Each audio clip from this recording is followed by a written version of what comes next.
Radhe Radhe everyone. आज की video में हम जानेंगे कि सक्रात से कीड़ी नगरा किड़नाल जिमाने का यानी कि चींटियों को जिमाने का नियम कैसे लिया जाता है और उसका उद्यापन कैसे किया जाता है।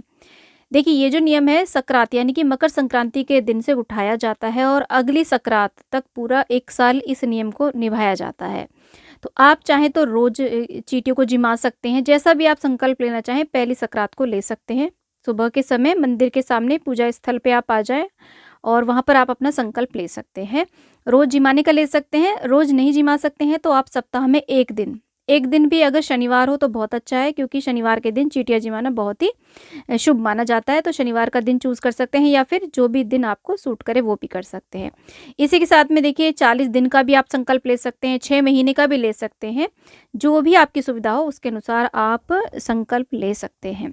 तो देखिए, मकर संक्रांति के दिन सुबह सवेरे स्नान करके जब आप अपनी सुबह की पूजा करें ना, तो वहीं पे आप हाथ में अक्षत पुष्प लेकर के चींटी जिमाने का आप संकल्प ले सकते हैं। और चींटियाँ हमें कैसे जिमानी है, तो जिमाने के लिए हमें देखिए आटा तैयार करना होता है। आटा ले सकते हैं, सूजी ले सकते हैं, बेसन दलिया ले सकते हैं और उसके अंदर आप थोड़ा सा खुशबू के लिए थोड़ा सा घी और मीठा डाल लें। मीठे में आप चीनी डाल सकते हैं। इस तरीके से इसे तैयार करके आप रख लें और उसी में से आप डेली चींटियाँ जिमाने लेकर के जा सकते हैं, जितना भी आप डालना चाहें। चींटियाँ हमें घर से दूर जिमानी है। ऐसा नहीं है कि घर में कहीं चींटियाँ आपको दिख रही वहीं जिमाने लग जाएं। कहीं दूर जहाँ कहीं चींटियों के बिल आपको नज़र आते हो वहाँ पे जिमा दें। चींटियाँ हमें ऐसी जगह नहीं जिमानी है जहाँ पर रास्ता हो, जहाँ पर उनके मतलब दबने से चींटियाँ मर जाएं। इससे क्या होगा कि हमें दोष लग जाता है अगर हम वहीं पे चींटियाँ जिमा देते हैं और चींटियाँ हमारे कारण से वहाँ पर आ जाती हैं। तो चींटियों को जब हम जिमाते हैं तो हमारी जब कोई विशेष मनोकामना पूर्ति के लिए हम चींटियाँ जिमाते हैं ना, तो उसके लिए कुछ विशेष चीज़ों से चींटियों को जिमाया जाता है। जैसे कि अगर आप धर्म कर्म के लिए चींटियाँ जिमा रहे हैं तो आप गेहूं के आटे में थोड़ा सा घी डालें, मीठा डालें और गोला डालें। जो खोपरा होता है ना, सूखा नारियल, वो कस करके वो डाल लें, तो इससे धर्म की प्राप्ति होती है हमें। और अगर आप अर्थ की प्राप्ति यानी कि लक्ष्मी की प्राप्ति के लिए चींटियाँ जिमा रहे हैं तो उसमें आप तिल मिला लें, आटे के अंदर आप तिल मिला लें।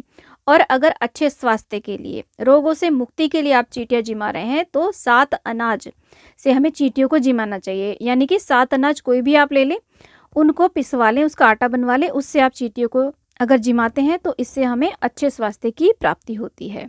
किड़नाल जिमाने का जो आटा है वो हम एक डब्बे में तैयार करके रख लेंगे काफ़ी सारा, और उसमें से एक एक मुट्ठी डेली ले जाएंगे। अब देखिए, किसी कारण से आप नहीं जा पाते हैं, गैप हो जाता है, तो अगले दिन आप डबल आटा ले जाएं।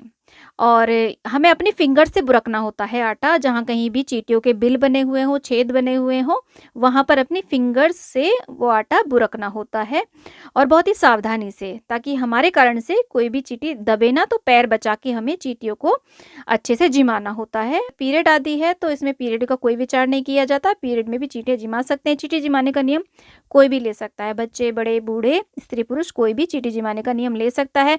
ये नियम बहुत ही सरल है और बहुत ही ज़्यादा प्रभावकारी नियम है। यानी कि आप 2-4 रुपए की चीज़ में आप करोड़ों का भंडारा कर सकते हैं, लाखों का भंडारा कर सकते हैं। तो आप चींटी जिमाने का नियम अवश्य लें, क्योंकि ये बहुत ही सरल नियम है और इसका उद्यापन भी बहुत सरल है। तो आइए जानते हैं इसका उद्यापन हमें कैसे करना है। अगले संक्रांति को आप 3 बड़े-बड़े चूरमे के लड्डू लें। अपने अनुसार छोटे बड़े लड्डू चूरमे के बना सकते हैं। आप खुद नहीं बना पा रहे हैं तो मार्केट से भी आप लड्डू ला सकते हैं। जो भी मीठा होता है, बर्फ़ी, मीठा कुछ भी ले आएँ। उसके 3 हिस्से हम करते हैं। तो एक हिस्सा तो हमें मंदिर में देना होता है, पंडित जी को दे दें दक्षिणा रख करके, और दूसरा हिस्सा प्रसाद के रूप में बाँट दें, और तीसरा हिस्सा जहाँ हमने चींटियाँ जिमाई हैं वहाँ पर वो तोड़ करके आप डाल दें।